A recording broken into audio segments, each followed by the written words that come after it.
What's freakier, being at the bottom of the ocean or being up in space? Up in space is more surreal. Yeah, because the floating, the earth out the window, the views are better. But being down there was pretty wild too. I remember once we were doing this experiment where I had my crewmate and I had an ultrasound, and we're doing this telemedicine experiment. So there were these docs in Houston looking at the screen, but there's a delay. And I'm supposed to find her kidney, and I'm like searching around for a kidney.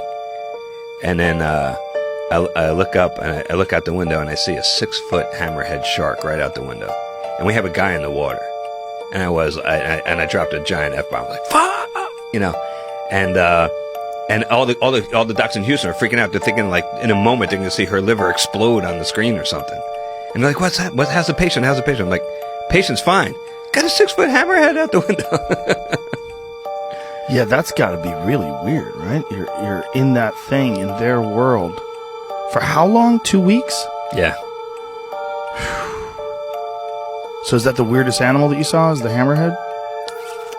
The scariest thing I saw was one night I was taking a dump. This is a true story. The way you do this, okay, number one, you just pee in the pool, okay? But if you have to go number two, you go into the pool, because you don't want a floater in your pool, right? That's, of course, like Caddyshack. You don't want that. Right. So what you do is you don't take a tank. You just take your mask and your fins, and you go down. Naked? You can. We had a mixed gender crew, so I wore some trunks, but you know. And then you just go down, and you have to swim. I don't know. It's like maybe 10, 15 feet. It's not that far. And there's what we call a gazebo, which is just a little dome that has air inside. Now you're out in the middle of the Atlantic Ocean, like with no tank, and you're 60 feet down. It's night. You can't see a thing. You're alone in the ocean, but you can see this little gazebo. You swim to that. You pop in, and then you got air. Just some valves. You let in some fresh air, and then you hold on, and you take off your trunks and you just let it rip.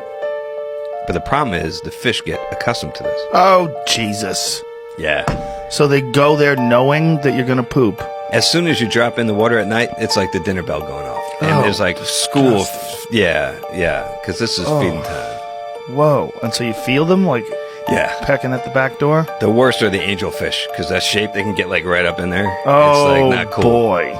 So you take your fin off and you're like whacking them. Oh, Jesus Christ.